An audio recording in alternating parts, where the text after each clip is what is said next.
핸드폰 셀카가 아니라 타인이 나를 찍어줬을 때 뭐야 내가 이렇게 생겼다고? 또는 나는 왼쪽 얼굴이 예뻐? 오른쪽 얼굴이 예쁠까? 우리 모두는 얼굴이 좌우가 완벽한 대칭이 아니기 때문에 이런 현상들이 나타나고 있습니다. 사람은 어느 정도 차이가 있겠지만 대부분 비대칭을 가지고 있고요. 그런데 그와 반대로 우리 뇌는 사람의 얼굴이 대칭에 가까울수록 예쁘고 잘생겨 보이며 호감을 느낀다고 합니다. 우리는 왜 비대칭을 싫어하게 되었는지, 그러면 어떻게 예뻐질 수 있는지 오늘은 대칭에 대해서 알아보도록 하겠습니다.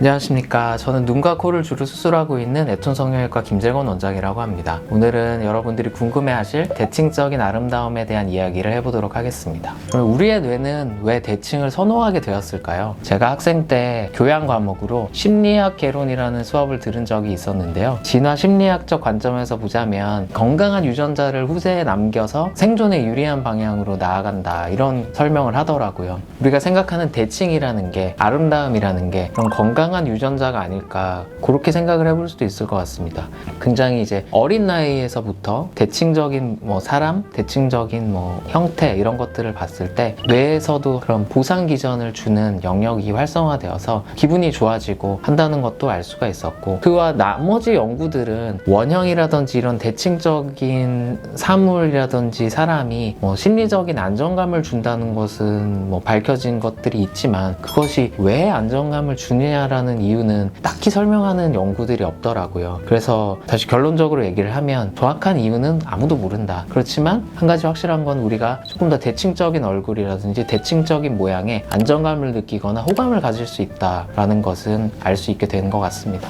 그렇다면 우리는 얼굴의 어떤 부분들을 보면서 비대칭이라는 걸 느끼게 될까요? 사실 모든 부분에 있어서 비대칭을 느낄 수 있지만, 사람과 사람을 대면하고 있을 경우에는 아무래도 시각적으로 가장 눈에 띄는 눈과 코, 이런 영역에서의 비대칭을 먼저 보게 되는 것 같고요. 조금 더 멀리 떨어져 있다면 얼굴 전체적인 형태라든지 턱의 모양, 이런 거에도 관심을 갖게 되는 것 같습니다. 그런데 이런 비대칭의 원인은 여러 가지가 있을 수 있겠지만, 뼈의 모양이라는 것도 일단 다 다를 수밖에 없거든요. 뼈가 원처럼 완벽하게 대칭 형태로 자라지가 않고, 오른손잡이 왼손잡이가 있는 것처럼 운의 좌뇌도 다르고 얼굴의 발달도 오른쪽 왼쪽이 다 조금 다르다고 해요. 뼈의 모양도 다를 수 있겠지만 뼈 위에 얹혀지는 근육이라든지 피부, 이런 것들도 달라질 수 있고, 그런 차이들이 이걸 계속 사용하다 보면 근육 같은 것들은 기능이 있다 보니까 차이가 더 심해지는 경우가 있고, 노화라는 바람을 맞으면서 그 차이들이 더 극대화되어 보이는 경우도 있기 때문에 다양한 이유로 인해서 비대칭은 보일 수 있는 것이라고 생각합니다. 눈이라고 한다면 눈의 크기가 일단 다를 수가 있고요. 눈의 높이도 상당히 많이 다른 점이 있을 수 있고, 그다음에 눈의 높이가 달라지면서 앞뒤 간격도 다르기 때문에 3차원적인 세계에서 또 보여지는 게 다를 수 있고요. 근데 이런 것보다도 가장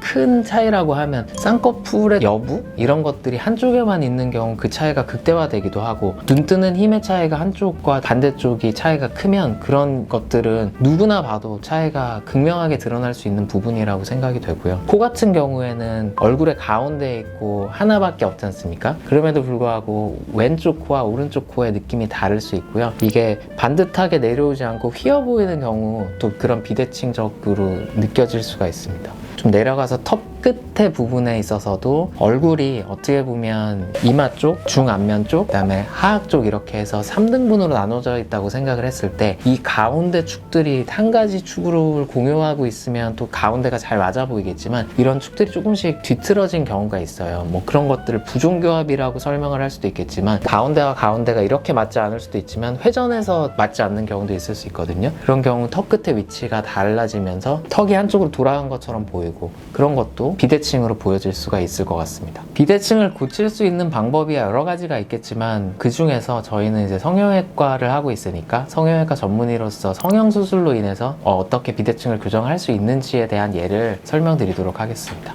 먼저 눈에 대해서 한번 살펴보면 말씀드린 것처럼 눈에서 비대칭을 가장 심하게 보이게 하는 거는 쌍꺼풀의 크기 차이라든지 쌍꺼풀의 유무이거든요. 그래서 이런 케이스처럼 한쪽에는 비교적 쌍꺼풀이 있는데 반대쪽엔 쌍꺼풀이 없는 경우, 이 차이를 쌍꺼풀 수술로 맞춰주게 된다면 훨씬 더 대칭적인 얼굴, 대칭적인 눈의 모양을 가질 수 있습니다. 근데 그 쌍꺼풀 만들면서 눈의 크기도 똑같이 맞출 수 있나요? 안타깝게도 안구의 크기를 늘리는 수술은 존재하지 않고, 적어도 쌍꺼풀이 있는 쪽과 없는 쪽은 피부가 앞으로 내려와서 눈을 얼마나 덮고 있는지의 차이가 있거든요. 쌍꺼풀이 없는 쪽은 눈이 훨씬 더 작아 보이고 쌍꺼풀이 있는 쪽은 커 보이는데, 그런 것들을 고려를 해서 수술을 하게 되고, 쌍꺼풀을 만들어주면 그 차이가 줄어들기 때문에 훨씬 대칭적으로 보일 수가 있습니다. 이런 것들을 눈 뜨는 힘과도 사실 관련이 있고 연관을 지어서 생각을 해야 되는데요. 눈을 잘 못 뜨는 쪽의 쌍꺼풀과 눈을 잘 뜨는 쪽의 쌍꺼풀의 크기도 조금 달라져야 되는 부분도 있고, 또한 맞출 수 있다고 하면 두 눈에 뜨는 크기를 비슷하게 혹은 거의 같게 맞춘다면 보다 더 대칭에 가까운 눈이 될 수 있습니다.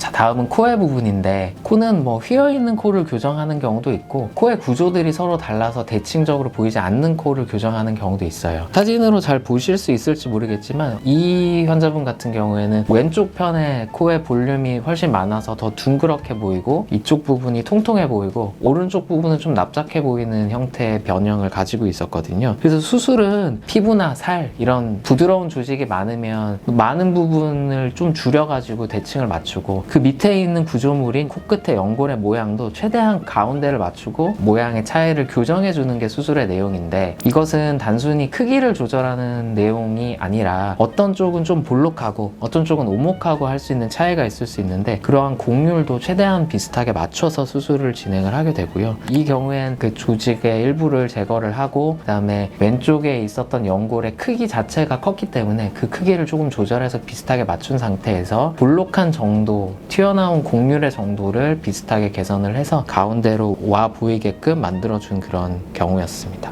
이분은 좀 히스토리가 복잡한데, 일단 부정교합이 굉장히 심하게 있어서 악교정술을 받아서 치아의 교합은 이제 잘 맞게 되는 경우였는데요. 수술을 할 때도 수술의 포인트라는 게 있잖아요. 물론 더 중요한 포인트는 치아의 교합을 맞추는 거여서 치아 교합이 메인으로 들어가야 되긴 하는데, 치아의 교합을 정상적으로 맞췄음에도 불구하고 뼈의 비대칭이 이렇게 남아 보이는 경우가 있습니다. 지금은 턱 끝이 더 오른쪽으로 이동한 것처럼 보이는 느낌이 있었는데요. 이 경우에 턱 끝의 위치만, 그리고 볼륨이라든지 길이를 최대한 맞춰서 오른쪽에 있었던 부분들을 왼쪽으로 이동을 시키고, 왼쪽에 잘라낸 뼈의 경계를 이용해서 뼈 이식도 같이 해주면서 최대한 가운데를 좀 더 잘 맞출 수 있게끔 그렇게 진행을 했었습니다. 오늘은 여러분들이 궁금해하시는 얼굴의 대칭, 그 중에서 교정할 수 있는 대칭에 대해서 알아보는 시간이었습니다. 오늘도 끝까지 시청해주셔서 감사합니다.